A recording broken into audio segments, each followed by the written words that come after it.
and welcome to the COVID-19 update on Channels Television. I'm Millicent Walker. First, the highlights. Lagos State Commissioner for Health says the state will expand vaccination sites, considers vaccines for children, pregnant women and nursing mothers. Edo State government says about 87 people suspected to have COVID-19 are in hiding due to fear of stigmatization. And Russia reports highest number of new infections in a 24-hour period since July.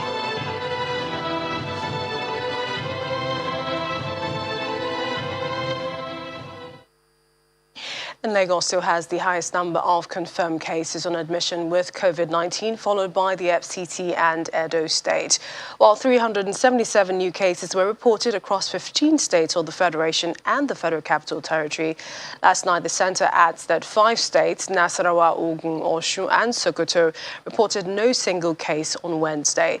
But it confirmed 2 deaths due to COVID-19 complications, putting the death toll at 2,666 across the country. Let's take a look at the update. The Nigeria Center for Disease Control is reminding Nigerians to wear masks properly. It also says a mask is a personal item and should not be shared. 377 additional persons in Nigeria have tested positive to COVID-19 in the last 24 hours. According to the Nigeria Center for Disease Control, the latest figures were reported from 15 states and the FCT, indicating a decrease from the figures reported earlier. Lagos, the epicenter of the disease, had the highest number of infections with 70 cases. The FCT came in a close second with 67 cases. 38 cases were recorded in Kaduna, followed closely by Edo with 36 cases. Rivers had 28, Delta 23, and Kwara 22. Ondo reported 18 cases, Plateau 17, Oyo 16, Benue had 12 new infections, Ekiti recorded 10, cases in Gombe increased by 8, and Kano by 7. Imo and Jigawa had the least number of cases, reporting 3 and 2 respectively. No cases were reported from Nasarawa, Ogun, Osun and Sokoto states. Jigawa's 2 cases are a backlog from September the 16th. The overall count of confirmed cases in Nigeria now stands at 203,081.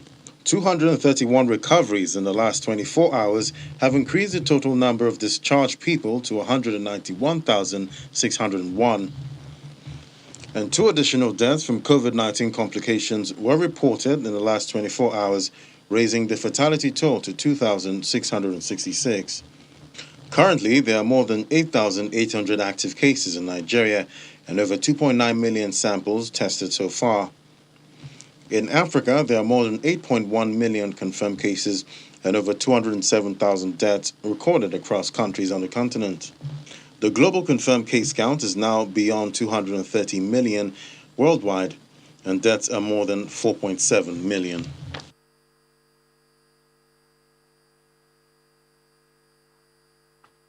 And the Lagos State Commissioner for Health, Professor Akin Abayomi, today visited one of the vaccination centers at Oregun. Well, after going around the primary health care center, Professor Abayomi says there is an uptake of vaccines in the state.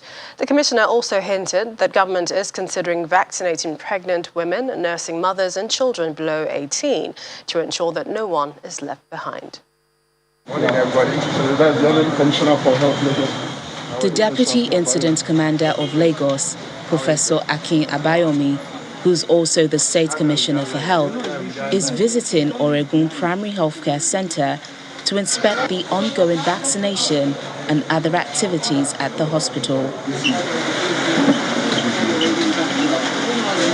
He makes his way into the building, congratulating latest mothers in the hospital. Then the commissioner moves to the vaccination point to see the process of registering and administering the jab.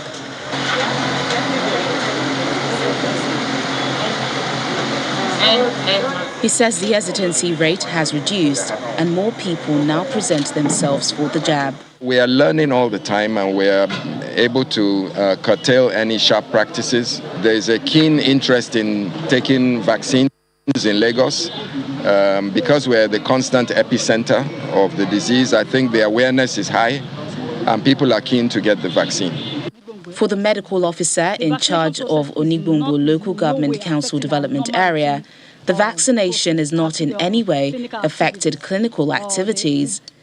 We have done the immunization in the morning. That's for clinic mothers, and some of these clinic mothers, we encourage them to come for their own vaccination as well. When they come like that, even other people, when they come like that, we do check them up for routine, the BP check, and we ask them questions in line with diabetes risk to ensure that at least we are doing an holistic job, not just for vaccination against COVID-19 alone. A resident who has just gotten her jab shares her experience. I decided to travel all the way from Isheri to this place to tell you that this place is very conducive and they answer people the way it should be done. Pregnant women, nursing mothers, as well as children are likely to begin receiving their jabs, and the commissioner explains the reason. As time goes on and as we get stronger scientific evidence, then we'll be able to reduce the age limit for vaccinating children or young people, and then we get some data on pregnant women and nursing mothers. The Lagos State government says it will continue to educate the public on the need to get vaccinated and stay safe from the coronavirus. The Edo State COVID-19 response team has attributed many COVID-19 related deaths to the fear of stigmatization, preventing them to test for COVID early and self-treatment. The state's response team insists that government will not hold anyone down for compulsory treatment, which is free if found positive, adding that the coronavirus is not a terminal illness. The permanent secretary, Edo State Ministry of Health, stated this during the COVID-19 briefing, where he complained that a lot of residents still give out false personal information, which makes it difficult to do contact tracing. Arrest people when you come and have your test done, and there's nothing to be afraid of. If anything, it is more dangerous not to give your contact. Should you have a positive result that could have been aborted from being severe. So there's nothing to be scared of. It is not impossible that somebody is positive. Just to re-emphasize some points, many of the persons walking around with us are positive, but they are not sick. It's not everybody that is COVID-19 positive that is absolutely sick. So there's nothing to be scared of. It's not a lifelong disease. So don't let us create some concept of stigmatization that will make us make others not want to accept the tests or receive the appropriate treatment when they are sick. The reason why we are losing many persons is because of such persons who hide their identity when they are positive, or those who even refuse to go get tested when they are sick, or they go to side pharmacies or chemists to treat themselves without proper diagnosis. Once you are positive, isolate yourself, because if you don't know the result, you won't know whether you are positive or not. So give us the right information when you are getting tested, and let us follow you up. We don't come and punish you for being positive. If anything, we give you everything or every reason to be to recover fast and not to spread it to your loved ones. Meanwhile, the United Nations Development Programme, UNDP, with other partners, including Epic Afrique, Nigeria Health Watch, Reboot, are working on developing solutions that will combat the issue of poor management and disposal of COVID-19 waste. Health facilities and COVID-19 centres in Nigeria often have protocols for the safe disposal of biomedical waste. However, the poor handling of this waste poses as a hazard for health workers, patients, visitors and communities around health facilities. Well, joining us for more on this is William Suma, Crisis Prevention and Recovery Advisor with the UNDP, and he joins us from our Abuja studio. Thank you for joining us on the program. Thank you so much for having me, Millicent. Good evening, everyone. Good evening. What is the current condition of COVID-19 waste management in developing countries, and how would you rate Nigeria's management and disposal of COVID-19 waste? So, Millicent, even before we look at the COVID-19 and its implications to the waste that is generated, I think waste management continues and has always been a major challenge, not just in Nigeria, but globally. If you look at the amount of waste that is deposited in our seas, the littering that happens across board, the use of single-use plastic, that continues to affect not just the well-being of citizens, but also the environment at large, continues to be a huge challenge, and especially so in developing countries, whether it's from a perspective of policy or institutional enforcement, and also just behavior in terms of how we handle and manage waste. Now, of course, with COVID, that has been even further compounded, that even as we protect and prevent the spread of the disease, there is also the realization that that effort to prevent and manage the spread of the disease has come with immense burden on how to handle and effectively manage, as you already said, the waste that is generated from the preventive measures. And that is something that we are looking to pay a lot more attention, particularly now, not just for people, but also for planet as well, in the context of climate change and environmental health. So in terms of identifying the break in the chain of managing COVID-19 waste, where would you place it, and essentially how do we get back on track? So I think there's several things. One, and again here, important to commend Nigeria. As you might be aware, only in June this year, Nigeria passed the solid waste management law under the Federal Ministry of Environment, and that is a significant step in the right direction, and there's continuous advocacy to ensure that this piece of legislation integrates management of COVID-related waste. So institutionally, policy is important, because in having the right institutional frameworks, then enforcement is critical. But then also just advocacy from a citizen perspective to be aware and behavior change in terms of how we deal, sort, handle, and manage waste becomes extremely important. And we feel that the tipping point for waste management, and particularly health waste, COVID presents that opportunity for us to step back and think about how we manage our health waste. And as you already mentioned at the very beginning, we're not just looking at waste from a perspective of the environment and climate, but also we're talking about a very deadly disease that can be further transferred to citizens if the waste is not properly managed. And so I think from a behavioral perspective, but also from an institutional and enforcement perspective, I think that is where we need to bring back the ethos and the values of sustainable management of waste, and particularly in the context of COVID. Tell us more about the Hack for COVID Waste, which you're organizing with partners. Indeed. And so if I was to just to step back, and where's the hackathon coming from, and why now? I was just reading a report earlier today that in 2020, globally, over 56 billion masks were manufactured and really procured. And the fear and the concern by environmental activists and experts is that 1.58 billion of those might find themselves under the sea.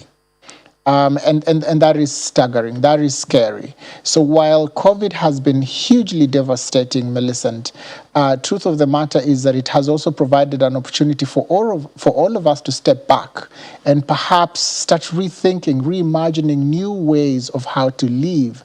And that is really at the heart of this particular hackathon. The hackathon is setting out to do three things, and that's why it's important, not just for us, but for partners and for Nigeria as a whole.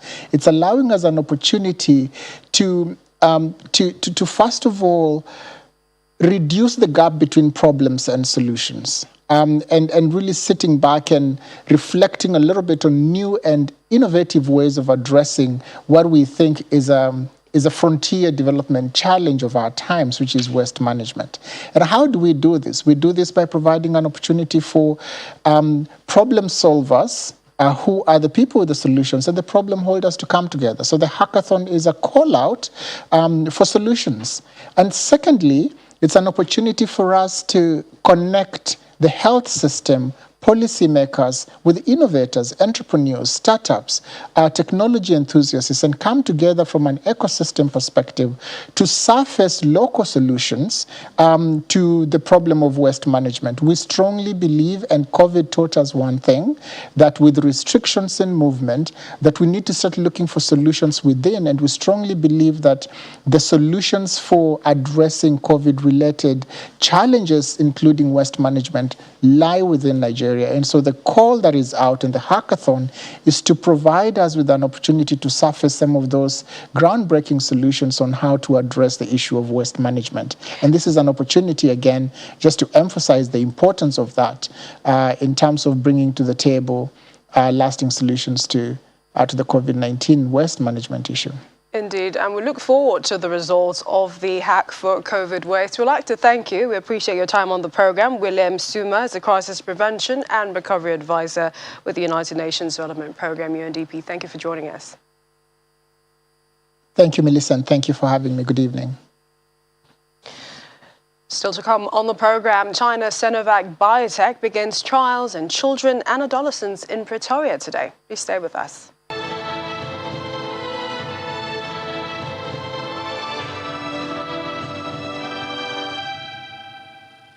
Welcome back. China's Sinovac Biotech has begun trialling its COVID-19 vaccine in children and adolescents in South Africa as part of a global study. The first participant received the jab at the Sefako Magatho Health Sciences University in Pretoria this afternoon. The study will evaluate the efficacy, immunogenicity and safety of the CoronaVac vaccine on children and adolescents aged between 6 months and 17 years old. 2,000 South African children are part of the global trial, which will enroll 14,000 participants across Chile, the Philippines, Malaysia, and Kenya as well. It's safe and it induces humoral immunity. The vaccine has been tested in phase 3 trials in adults in Brazil, in Chile, in Indonesia and in the Philippines, and it has also been shown to be very effective in these studies, ranging from 51% in a healthcare population to 93% in the Turkey and Indonesia population and 87% in Chile. The vaccine has actually received emergency use approval in our country as well, and that happened on the 1st of July. And CoronaVac has also been registered emergency use approval and have received full registration in some countries now and is available in almost 50 countries. So it is a safe vaccine. We know that we've got good data in adults, and the phase 1, phase 2 study have been concluded in China. The results have been published in the Lancet on the 14th of June this year. And the vaccine has actually also been rolled out, as we've heard from Sinovac. It has been rolled out into China already in children aged 3 to 17 years. Professor Lekon Ayo-Yusuf is the Deputy Vice Chancellor Research, Sefako Magatho Health Sciences, South Africa. He joins us now virtually for more. Thank you for joining us on the program. Thank you for having me, and good evening to your listeners and viewers. Tell us more about this trialing of the Sinovac vaccine ongoing in South Africa. Yeah, as you probably know, currently the vaccines are currently only available to those 18 years and older. However, it does not mean that those who are younger than 18 are not at risk to getting the virus. And therefore, it's still necessary to develop vaccines that are effective and efficacious for those younger than 18. And that's exactly what we're doing currently, just to make sure that we have a full understanding of the efficacy within the context in South Africa. But, you know, as your earlier insert noted, these are already tested to be safe. So they've gone through phase 1, phase 2, and in some places phase 3 trial, including obviously in adults. And this is why it has been approved for emergency use in adults in South Africa. So this is specifically to ensure we have a full coverage, including those younger than 18. So let's look at the widely advocated solution, which is for Africa to develop its own pharmaceutical manufacturing capacity. Now, on vaccine production for COVID-19, what would you rate South Africa with manufacturing? Rating South Africa, Well, I mean, South Africa has been quite fortunate in recent times to have been chosen to host what we call the Technology Transfer Hub for vaccine production, which means it will be the center to provide capacity for whoever is interested in manufacturing vaccines from different parts of Africa, in order to make sure that vaccine become easily accessible in the region.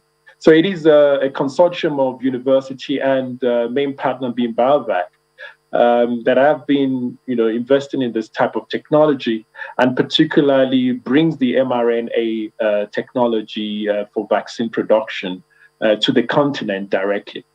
So it is the BioVac has been in operation for a long time.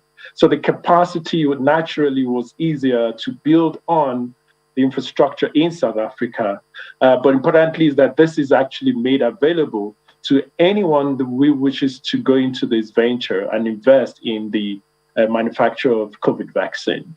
They could come to South Africa for training, and this technology transfer hub would also host multiple patents and licenses, and they will be able to manage those licenses to give to manufacturers. We also seem to be racing against time. I mean, the WHO says that the pace of vaccinations in Africa must rise by over 7 times to around 150 million per month on average to meet the global goal of each country vaccinating about 70% of its population. What's your hope or your concern, seeing where we are when it comes to vaccinations? Well, my concern is actually around the fact that while we're talking about the global south struggling to get the first dose to the first jab into the arm of someone, we have in the US, for example, and many countries in the global north talking about booster doses, 3rd doses, even 4th doses.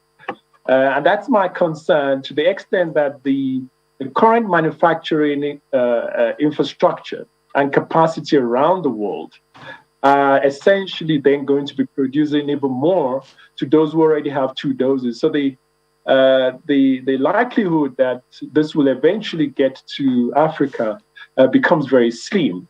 So the global diplomacy, global health diplomacy and the conversation it's really urgent, given to get our global North partners to understand the urgency to which to get vaccine to Africa, because it becomes a global health threat in terms of global health security, to the extent that they cannot isolate themselves, no matter how vaccinated they get. If they have to just only stay in their country, they need Africa to do business. So they have to have that understanding that they have to share the resources. So while it might take time for these production lines in Africa to get going, the urgency will require the kind of global health diplomacy to allow this vaccine production in the current infrastructure to come to Africa and not necessarily go for 3rd and 4th doses. All right. We always appreciate your time on the program. Thank you so much. Professor Lekon Ayo Yusuf is the Deputy Vice Chancellor Research at FACO Magatho Health Sciences in South Africa. Thanks for joining us. Thank you for having me. And Russia has confirmed over 7 million cases of coronavirus and 200,625 deaths, according to the National Coronavirus Information Center. Russia's total excess fatality count since the start of the coronavirus pandemic is around 596,000. Russian officials have increased warnings that the country faces a looming 4th wave of the pandemic. Plenary meeting of the General Assembly is called. South African President Cyril Ramaphosa has called the unequal distribution of vaccines across the world an indictment on humanity. He made the comments during his speech at the UN General Assembly.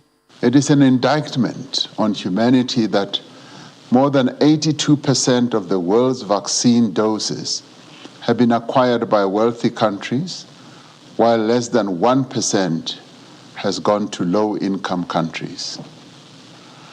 Unless we address this as a matter of urgency, the pandemic will last much longer and new mutations of the virus will emerge and spread. South Africa reaffirms its call for fair and equitable distribution of vaccines. We urge all member states to support the proposal for a temporary waiver of certain provisions of the Agreement on Trade-Related Aspects of Intellectual Property Rights to allow more countries, particularly low and middle-income countries, to produce COVID-19 vaccines. In other developments, the United States Food and Drug Administration has authorized a booster dose of BioNTech-Pfizer coronavirus vaccine for several at-risk groups, including Americans 65 years of age and older, those at risk of severe disease, and people who are regularly exposed to the virus. Japan is set to double its vaccine donation quota to nearly 60 million doses. This comes in addition to the 30 million doses and 1 billion the country has pledged to the COVAX program run by the Gavi Vaccine Alliance and the World Health Organization. Elsewhere in Asia, authorities in South Korea have warned vacationers to get tested upon return, even in cases with mild COVID-19 type symptoms. The country has been grappling with a fourth wave of the virus since early July, but some allowances were made for gatherings during the Chuseok holiday week. Russia has reported 820 coronavirus-related deaths in the last 24 hours, matching an all-time high set on August 26th. The country also recorded 3,445 new infections in the last 24 hours, the most reported in a single day since July 31st. The Kremlin says officials are not discussing the idea of reimposing lockdown measures or other restrictions, but that the government and regional officials are monitoring the situation closely. Continue to limit the risk of COVID-19 infection among all ages. Take responsibility. You can visit our websites for more information, a better understanding of the pandemic and breaking news. It's all at your fingertips.